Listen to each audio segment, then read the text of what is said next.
Hi hello నమస్తే. నేను journalist Sai. ఈ మధ్య వరుసగా జనసేన నుంచి ఒక్కొక్కరుగా బయటకు వస్తున్నారు. రీసెంట్గా మనం చూస్తే అడ్వకేట్ రజనీ గారు బయటకు వచ్చేశారు. ఇప్పుడు తాజాగా మరో అడ్వకేట్ శ్రీదేవి యాదవ్ గారు కూడా జనసేన నుంచి బయటకు వచ్చేశారు. జనసేన నుంచి అంటే అధికారంలో ఉన్న పార్టీ నుంచి సహజంగా బయటికి రారు. ప్రతిపక్షంలో ఉన్న పార్టీ నుంచి అధికార పార్టీకి వెళ్తుంటారు. కానీ మరి అధికారంలో ఉన్న పార్టీ నుంచి ఎందుకు ఒక్కొక్కరుగా బయటకు వచ్చేస్తున్నారు కీలక నేతలంతా? ఒకప్పుడు పార్టీ వాయిస్గా పనిచేసిన వీళ్ళంతా ఇప్పుడు అధికారం వచ్చిన తర్వాత ఎందుకు బయటకు వచ్చేస్తున్నారు? అసలు ఏం జరుగుతుంది పార్టీలో? ఇలాంటి అంశాలన్నీ మనతో మాట్లాడటానికి శ్రీదేవి యాదవ్ గారు ఉన్నారు, అడ్వకేట్ మేడం. నమస్తే మేడం. నమస్తే. సో మేడం చెప్పండి, అంటే ఏంటి ప్రధానంగా? అధికారం ఉంది, ఇంకా 3 సంవత్సరాలు అధికారం ఉంటుంది, చక్కగా అధికారాన్ని ఎంజాయ్ చేయొచ్చు. అలాంటి సందర్భంలో ఈ టైంలో పార్టీకి దూరంగా ఎందుకు వచ్చేసారు మీరు? అధికారం అంటే నా దృష్టిలో అయితే ప్రజలకు సేవ చేయడం, వాళ్ళ సమస్యల పరిష్కారం కోసం మా వంతుగా కృషి చేయడం.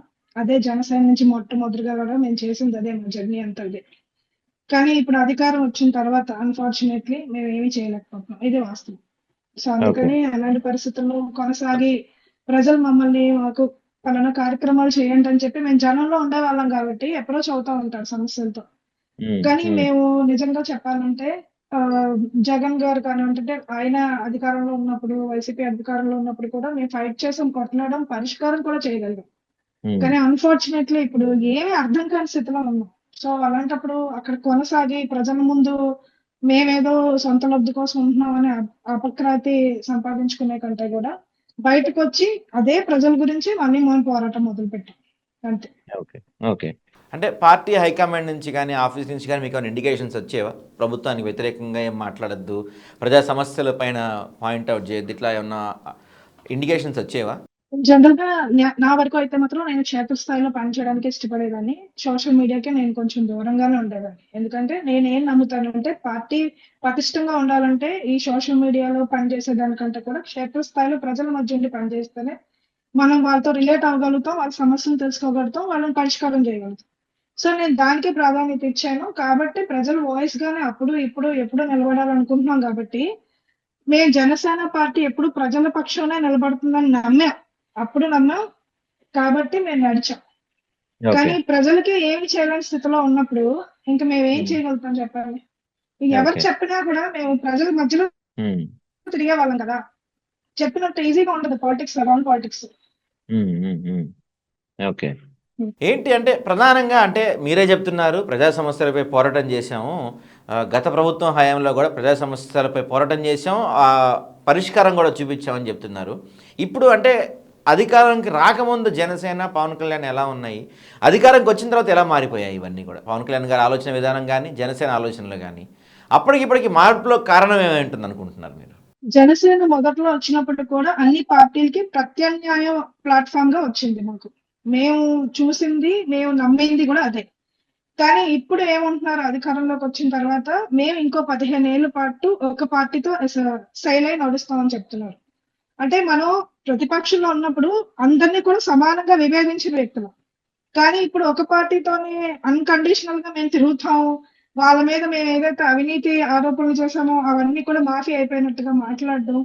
ఈ వెర్షన్ అంటే మేమింక దాంతో ఉంటాం. మీరుంటే ఉండండి, పోతే పోండి అని మాట్లాడటం బ్లంట్‌గా. అంటే ఇంక జనసేన కోసం ఇన్నాళ్ళు కష్టపడి పార్టీకి పనిచేసి ప్రజల్లోకి తీసుకెళ్ళిన వ్యక్తులు మీకసలు ఏమీ కారు.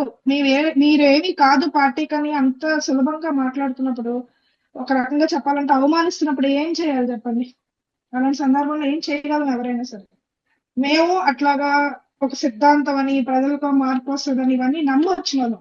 అంతేగాని అధికారం కోసం వచ్చేవాళ్ళం కాదు. అధికారం కోసం అయితే ఆ పార్టీలోనే చేరతాం గదండీ! ఎందుకు మేము ఇలా ఫైట్ చేస్తాం? అసలు ఒక ఓకే. సీఎంగా ఇప్పుడు ఎవరైతే డిప్యూటీ సీఎం పవన్ కళ్యాణ్ గారున్నారో, ఆయన కనీసం ఒక్క చోట కూడా గెలవలేదు కదా! అయినా కూడా మేము నించున్నాం గదా! పోరాడాం కదా! చివరి వరకు పోరాడాం గదా! ఈరోజు మేమెందుకు ఇలా ఉంటున్నామని ఎందుకు అర్థం చేసుకోలేకపోతున్నారో నిజంగా మాకైతే అర్థం కావట్లేదు. ఓకే. అంటే పవన్ కళ్యాణ్ గారు పదే పదే చెప్తూ వచ్చారు, వ్యూహం నాకు వదిలేయండి, మీరు కేవలం పని చేసుకుంటూ వెళ్ళండి, వ్యూహం నేను రచిస్తాను, నేను చూసుకుంటాను, రాజకీయ వ్యూహాలు చాలా ఉంటాయని చెప్తూ వచ్చారు. అంటే అలాంటి వ్యూహాలు ఏం కనపడలేదా మీకు అక్కడ? షణ్ముఖ వ్యూహం అని, ఆ వ్యూహం, ఈ వ్యూహం అని చెప్పి రకరకాల పేర్లు పెట్టారు. కానీ ప్రతిసారి మేము నమ్మాం ఆయన్ని. ఆయన చిత్తశుద్ధిగా ఏదో చేస్తారు. ఏదో ఆయన ప్రణాళిక అంటూ ఉంది అని గట్టిగా నమ్మాం. కానీ చివరగా ఈ 15 ఏళ్ళు మరొక ప్రభుత్వంతో లేకపోతే మరొక వ్యక్తితోనో, వర్గాలతోనో, ఒక పార్టీతోనో సెయిల్ అవ్వడమే మా వ్యూహం అంటే అందులో పార్టిసిపేట్ చేయడానికి నేనైతే సిద్ధంగా లేను. ఓకే. అంటే ఒక సాచురేషన్ పాయింట్ ఉంటుంది. ఏదో ఒక అంశం మీద విసుగొచ్చి, విరక్తి వచ్చి ఉండొచ్చు. అలాంటి పర్టిక్యులర్ అంశం ఏమన్నా ఉందా మీకు ఇంకా పార్టీ మీద విరక్తి రావటానికి? మొదటి నుంచి కూడా ప్రతి అంశం మీద యూ టర్న్ తీసుకుంటూ వచ్చారు కదా అధికారం వచ్చిన తర్వాత నుంచి. హ్మ్. మెయిన్ నాకు బాగా బ్రేకింగ్ పాయింట్ అనిపించింది సుగాలి ప్రీతి ఇష్యూ. ఆ ఓకే. ఇష్యూ అయితే ఎంతలాగా ప్రతిసారి ప్రతి ప్లాట్ఫామ్ మీద కూడా ఆ పాప గురించి మేము మాట్లాడాం. ఎన్నో అవును. ఇంటర్వ్యూస్ లో మాట్లాడాం. వాళ్ళ హ్మ్. పేరెంట్స్ తో కూడా మేము అప్పుడు వాళ్ళ మదర్ తో కూడా పార్వతి గారితో కూడా డైరెక్ట్ గా నేను కమ్యూనికేట్ చేసి ఆవిడ హ్మ్. ఎన్ని బాధలు పడ్డారో చూసాం డైరెక్ట్ గా. చూసి అవును. అధికారంలోకి వచ్చిన తర్వాత మనం ఆ సమస్యకు ఒక పరిష్కారం చూపిస్తాము అని అన్న టైంకి ఆవిడ మళ్ళీ వచ్చి అడిగేసరికి తిరిగి ఆవిడనే నిందించడం, పార్టీ వాళ్ళని మీరు అటాక్ చేయండి అన్నట్టుగా టోన్ చెప్పడం అనేది నేను అసలు తీసుకోలేకపోయాను. ఆ విషయంలో మాత్రం ఫస్ట్ నేను ఒక వ్యతిరేకమైన వీడియో చేశారంటే ఫస్ట్ వీడియో అదే. అది నేను ఓకే. అసలు ఒప్పుకునే నేనే కాదు ఎవరు ఏ మహిళ కూడా తీసుకునే పరిస్థితి లేదు అది. హ్మ్. మహిళలనే కాదు ఇన్ఫాక్ట్ చెప్పాలంటే సుగాలి ప్రీతి అంశం అనేది ప్రతి ఇంటికి ఆంధ్రప్రదేశ్ లో కానివ్వండి తెలుగు రాష్ట్రాల్లో కానీ చేరిన విషయం. ఆ హ్మ్. బిడ్డకి న్యాయం చేయకపోగా తిరిగి మా మగధర్ని అటాక్ చేయడం అనేది నాకు నచ్చలేదండి. ఓకే. అబ్సల్యూట్‌గా హుహు. నాకు నచ్చలేదు. మరొక అంశం చూసుకుంటే తిరుపతి లడ్డు అంశం. హ్మ్. అదేంటంటే మతాల మధ్య విద్వేషాలు రెచ్చగొట్టేటట్టుగా తీసుకోవడం అనేది అది కూడా నాకు నచ్చలేదు. ఆ 2 అంశాలు నేను హ్మ్. కండెమ్ చేస్తున్నాను. తప్పు అలాంటివి చేయడం రాజకీయాల కోసం. అంటే కన్వీనియంట్ పాలిటిక్స్ అని పవన్ కళ్యాణ్ గారు ఎప్పుడూ అంటా ఉంటారు కదా! మీరు కూడా అదే మార్గాన్ని ఎన్నుకున్నారు కదా! అది మాలాంటి వాళ్ళైతే తీసుకోలేదు. అంటే మీలాంటి మహిళా నాయకులు చెప్పే ప్రయత్నం చేశారా? సుగాలి ప్రీతి విషయంలో మనం న్యాయం చేయాలి. ఇది తప్పు, ఇది కరెక్ట్ కాదని ఏమన్నా చెప్పే ప్రయత్నం ఏమైనా చేశారా పార్టీ హైకమాండ్‌కి? లేదండి. ఎక్కడుంది? ఎక్కడ లేదు గదా! అందరికీ తెలిసిన విషయమే అవైలబిలిటీ ఉండదు. మాట్లాడే పరిస్థితులుండవు. అసలా ఒక సిస్టమ్ లేదు. ఒక స్ట్రక్చర్ లేదు. ఎవరితో మాట్లాడాలి? ఏం మాట్లాడాలి? ఏం చేయాలి? ప్రతి ఒక్క చోట ఇన్‌సెక్యూరిటీస్. పాలిటిక్స్‌లో తెలిసిందే గదండీ! ఇన్‌సెక్యూరిటీస్ ఉంటాయి. ఇవన్నీ బ్రేక్ హ్మ్. చేసుకుంటూ ఒక హైరార్కీ సిస్టమ్ ఏదోకటుండాలి. ఒక హ్మ్. స్ట్రక్చర్ ఉండాలి. అది ఏమీ హ్మ్. లేదు. అది చేయడానికి కూడా ఇష్టపడట్లేదు.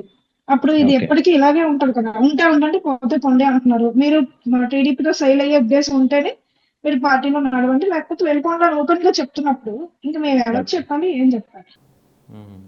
అంటే సహజంగా చెప్తూ ఉంటారు. రాజకీయాల్లోకి వచ్చిన తర్వాత, అధికారం వచ్చిన తర్వాత అది డబ్బుకి గానీ, రకరకాల వాటికి లొంగిపోతూ ఉంటారు అని చెప్తూ ఉంటారు సహజంగా. పవన్ కళ్యాణ్ కూడా అధికారం వచ్చిన తర్వాత డబ్బులకి వాటికి లొంగిపోయాడా? లేకపోతే ఎందుకు ఇంత మార్పు వచ్చిందంటారు పవన్ కళ్యాణ్‌లో? ఆయన కంఫర్ట్ జోన్‌కి వెళ్ళిపోయాడు అనుకుంటున్నాను. అంటే ఆయన ఒక ఒక పాయింట్ కంఫర్ట్ అండి. జోన్‌కి వెళ్ళిపోయాడు. పవన్ కళ్యాణ్ గారిలో మార్పొచ్చిందా? అంతకుముందు నటించారా? నిజంగా అదే. నటించారు అంటే తీసుకోవడం చాలా కష్టంగా ఉంటది. ఎందుకంటే మేము తప్పదు. నమ్మి ఒక ఏడాది కాదు, 2 ఏళ్లు కాదండి 10 ఏళ్ళు నడిచాము. నిజంగా చెప్పాలంటే చాలా ఎమోషనల్ జర్నీ అది. ఎందుకంటే ఫస్ట్‌లో మేము జనసేన అని చెప్తే నవ్వేవారు మమ్మల్ని చూసి. చాలా అవమానాలు ఫేస్ చేసాం. ప్రజల్లోకెళ్ళి ఒక నమ్మకం తెచ్చుకోవడానికి చాలా కష్టపడ్డాం. దానికోసం మా కుటుంబాన్ని అన్నిటిని పక్కన పెట్టాం. చిన్న చిన్న పిల్లలప్పుడు మాకు. అన్నిటిని పక్కన పెట్టి పార్టీ కోసం పనిచేసాం. ఇప్పుడు అదంతా నటన నిజం కాదు అంటే నిజంగా మాకు కష్టమే తీసుకోవడం అనేది. నాకు కూడా తెలీదండి. మీ మాటల్లో సడెన్‌గా షిఫ్ట్ కనిపిస్తుంది మీ చూస్తే ఆవేదన. నిజంగా ఆ! నిజంగా షిఫ్ట్ చూస్తే అది నిజమా? అబద్ధమా? నటించారా? మోసం చేసారా? మేము ఇంతమంది కష్టపడ్డాం గదా! అనేసి అనిపిస్తది ఇప్పుడు. చాలా బాధ అనిపిస్తది. మాటల్లోనే కానీ ఏం తెలుస్తుంది. చేయగలం? మీ కళ్ళల్లో నీళ్లు ప్రతిసారి కనిపిస్తున్నాయి నాకు. ఆ! ప్రతిసారి కూడా ఇలాగ ఎవరొకరొచ్చి మేమేదో చేస్తామని మోసం చేస్తానే ఉన్నారు గదా! హ్మ్. ఏం చేయగలం? ఏం చేయలేం. ఓకే. హ్మ్. అసలు అంటే ఇందాక మీరు చెప్తూ ఉన్నారు. అసలు పార్టీలో ఒక విధానం లేదు. ఒక హైరార్కీ లేదు. ఒక అడ్డగోలుగా సాగుతుంది. అంటే కేవలం ఓన్లీ అంటే ఒక కులాన్ని ప్రస్తావిస్తున్నాను తప్పుగా తీసుకోకండి. ఒక కులం ఓట్లు మొత్తం తీసుకెళ్ళి టీడీపీ దగ్గర పెట్టడం కోసమే ఈ పార్టీ పెట్టారు అని అనుకోవచ్చా మనం? రాజకీయ పార్టీలో డిఫరెంట్ లేయర్స్ ఉంటాయండి. ఖచ్చితంగా ఒక వర్గం వాళ్ళు మా వర్గానికి సంబంధించిన వ్యక్తి కాబట్టి పవన్ కళ్యాణ్ గారు సీఎం అవ్వాలని అనుకుంటారు. అనుకోని పనిచేసిన వాళ్ళు గూడా ఉన్నారు. కానీ మాది అలాంటి పరిస్థితి కాదు. మేము వెనక్కి నెట్టబడ్డ వర్గాల వాళ్ళం. సప్రెస్డ్ కమ్యూనిటీస్ బీసీస్ కానీ, ఎస్సీ, ఎస్టీస్ కానీ మేమేమనుకుంటాం మాకు సమగౌరవం వస్తుంది. మేము కూడా డెసిషన్ మేకర్స్‌గా ఉంటాము ఈ రాజకీయాల్లో. దానికోసం జనసేన అనేది ఒక ప్లాట్‌ఫార్మ్. సో, మాకు అంటే రాజకీయాల్లో పప్పెట్స్‌గా మిగిలిపోకుండా మేము కూడా నిర్ణయాత్మక పాత్ర పోషించగలుగుతాము అన్న ఒక నమ్మకంతో వచ్చినవాళ్ళం. కానీ అన్ని పార్టీల్లాగా ఇక్కడ కూడా మేము పప్పెట్స్ లాగా ఉండిపోవాలి. వాళ్ళు చెప్పింది చేస్తే మీకొక పొజిషన్ వస్తది. మీరు ఒక ప్రాయంగా ఉండాలి. అదర్‌వైజ్ మీరేదైనా క్వెషన్ చేసినా ఏదైనా మనం మిమ్మల్ని దూరం పెట్టడం అట్లాంటివి చేస్తా ఉంటే, సో అదే చెప్తున్నాను. ఒక రాజకీయ పార్టీకి డిఫరెంట్ లేయర్స్ ఉంటాయి. ఒక్కొక్క సెక్టర్ కి ప్రయోజనాలు ఒక్కొక్కటి ఉంటాయి. అవి ఆశించో లేకపోతే అవి చేద్దామనో ప్రజల కోసం, ఆ వర్గం ప్రజల కోసం వచ్చి పనిచేస్తూ ఉంటారు. So okay. అవి అందరినీ ఒక గడ్డకి కట్టి చూడలేము. అండ్ ఇంకోటి ఏంటంటే, నేను సంకుచితంగా ఒక వర్గం వాళ్ళే అయిపోవాలి అట్లా నేను ఆలోచించను. కాకపోతే అన్ని వర్గాలకి సమగౌరవం దక్కాలి. అలా దక్కే విధంగా ఎవరు పనిచేస్తారు అన్నది వాళ్ళ కోసమే, వాళ్ళ నాయకత్వం ఉండాలని నేను భావిస్తున్నాను. అంతే తప్ప ఒక యాదవ్ కమ్యూనిటీ సీఎం అయిపోయి అట్లా కాదు. కాకపోతే బ్లైండ్ గా ఉండకూడదు. వాళ్ళు కూడా ఏ పని చేయకుండా రాజకీయాల్లో స్తబ్దుగా ఉండకూడదు. వాళ్ళు కూడా ఒక రోల్ పోషించాలి. స్టేట్ లీడర్షిప్ లో వాళ్ళు కూడా ఒక రోల్ పోషించాలి. అది నేను ఆశిస్తున్నాను. ఆ మార్పు రావాలని మనస్ఫూర్తిగా కోరుకుంటున్నాను. రైట్. అంటే ఇంకొక మాట ప్రధానంగా వినిపిస్తూ ఉంటుంది.